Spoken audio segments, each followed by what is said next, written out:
So what's up guys?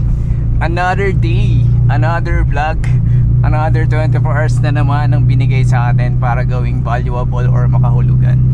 And guys, it's July 20, 4:35 AM. Kasagsagan ng bagyong Krising.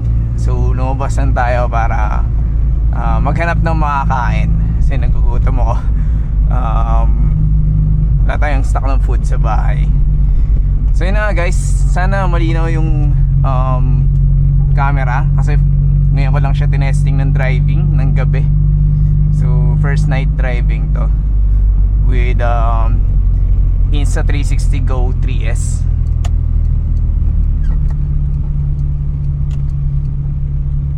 So guys, ngayon maulan.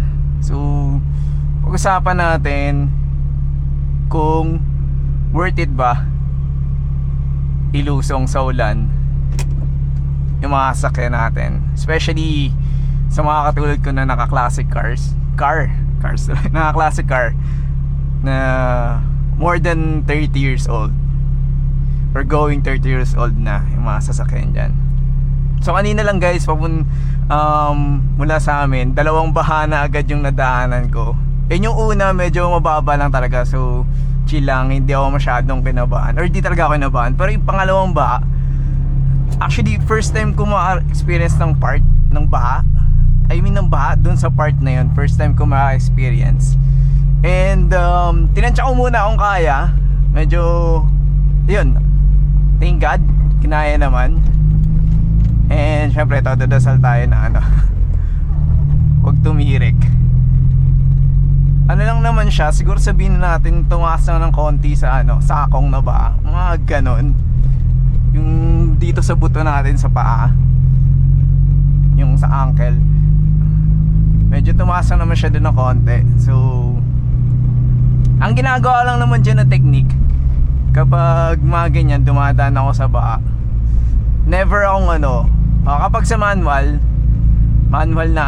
na applicable rin naman sa matic.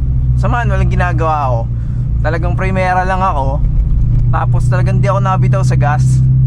Talagang pinapahungol ko yung makina para, ang sabi kasi sa akin nun, para daw hindi humigop yung tambucho paloob. Kaya dapat tapak ka lang daw sa gas, kasi para palabas lang sa tambucho yung pwersa, yung pressure ba, ganun. And yun lang, ever since yun yung laging ginagawa ko pag medyo napapadaan tayo sa baha.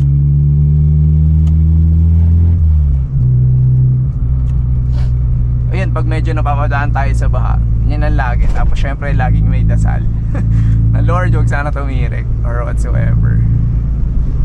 So yun, sa akin naman, kung confident kayo, kung natansya nyo yung tubig is alam nyo hindi naman papasukin yung air intake ng sasakyan nyo, so I would suggest go for it.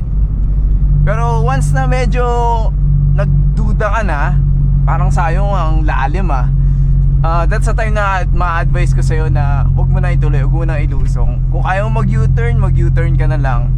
Or kung wala talagang choice, suggest talaga huwag mo na ituloy Siguro yung U-turn ka na, tapos maghanap ka ng pwede munang pagparkan, magpahupa ka muna ng baha doon.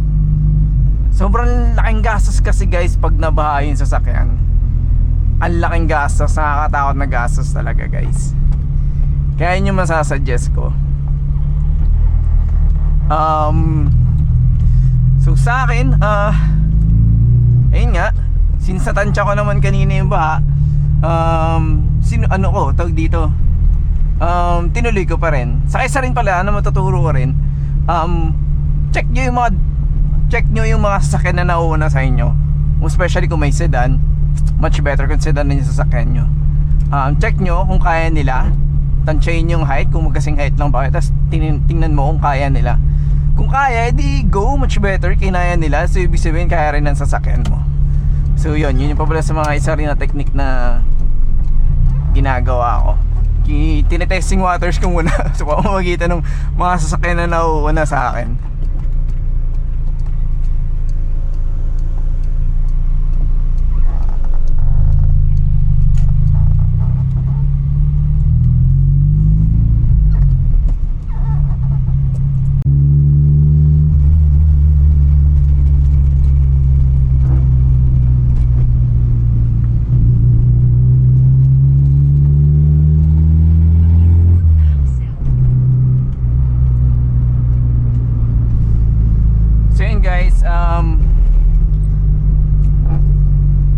bale yun nga, sinabi ko kanina July 20 to. Kasagsagan ng bagyong Krising. So bale late na to ma-upload guys, kasi may mga nakaline na pa ako na videos na nauna dito. So yun nga, pupunta tayo ngayon Vermosa sa Burger King. So doon tayo kakain or bahala na kung saan. Kasi ando si Harry, yung kaibigan natin. Kasama rin natin niya mag-ride sa motor. Kaso ayun, yung helmet ko kasi hindi pa full face na helmet eh. Hindi pa ako nakakabili, kaya hindi pa ako makapag-start rin ng vlogging sa motor. So yun kaya nagsasakyan na lang tayo ngayon. Saka medyo maulan-ulan din kasi.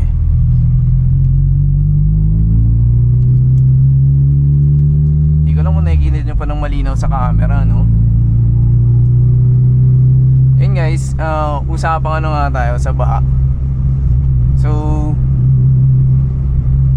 lagi pa rin pakiramdaman nyo lang lagi, instinct lang lagi. So basta when in doubt, huwag nyo na ituloy. Kasi sobrang mahal nga talagang magpakis na sasakyan na nabaha. Sobrang hassle. So kung pwede naman na huwag nang lumabas as much as possible, gamit yung sasakyan nyo kapag maulan na panahon. So pinaka maainam na option yun, pinaka the best na option yun. Pero kung no choice ka na, kaya na biglang umulan, tapos talagang doon sa dinadaanan mo is biglang nagbaha. So hanggat maaari, kung kaya mong nagdududa ka kung kaya balusungin na sasakyan mo yun, yung baha na madadaanan mo is mag U-turn ka na lang para safe. Then maghanap ka ng place na medyo mataas, doon ka magpatila ng ulan saka ng baha.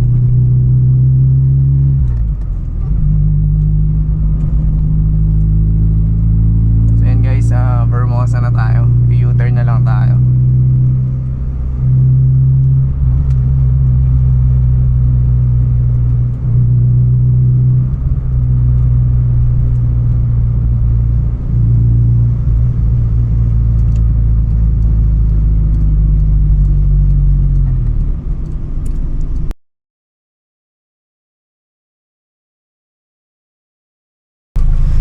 So yun guys, nasa BK na tayo. Hindi na si Harry at sa si Titan. Ba tayo? What's up? Wow! Hello, hi kayo sa camera. Hi! Sombrero. I want that too. Si vlogger.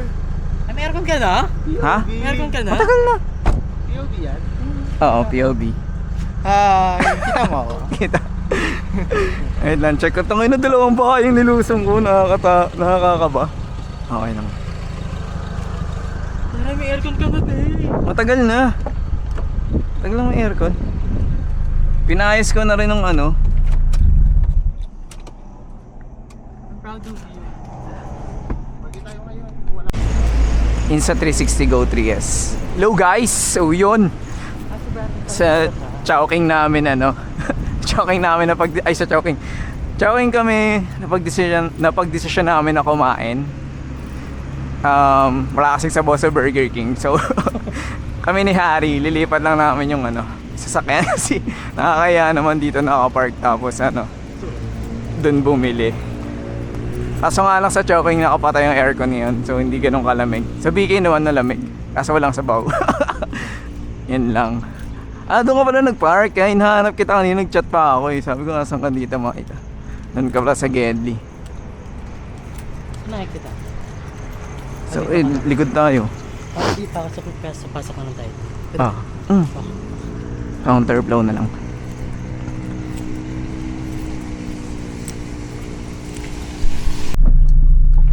So yun na nga guys, inumaga na, time check 7:57 AM. Si Harry nasa likod, di ka lang kung nakikita nyo sa camera.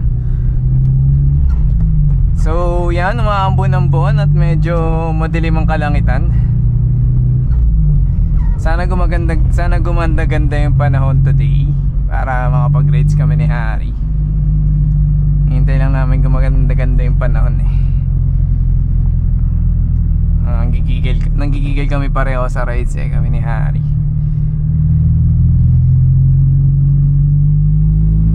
Ayan siya sa likod. Di ko alam kung nakikita nyo sa rear view camera. Ayan siya. Tingnan lang. Yan. Naka-click. Honda click na white.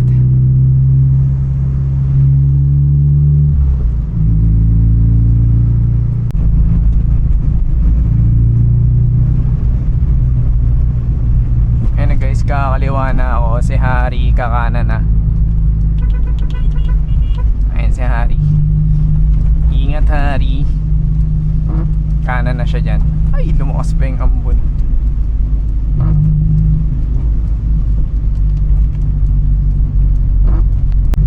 Ayan guys, yung sinasabi ko sa inyo kanina.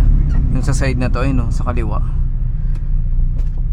Di ko alam kung ano nangyari dyan. Ba't nagbaha ng ganyan dyan? Tapos may mga putol na puno. Kaya ito nasagasaan. Diyan oh. First time ko lang makita yan guys na may baha dyan. Alam ko kita nyo eh. Kita nyo sa camera diba? Grabe no. Yung sa tapat ng Petron na yun, inadaanan natin na baha dito. Kung nakita nyo, yun talaga na expected ka na nagbabaha doon. Pero yung sa part na yun, sa kabilang side, sa may pag ganun, pa southbound, first time ko na ma-experience yung baha doon na ganun.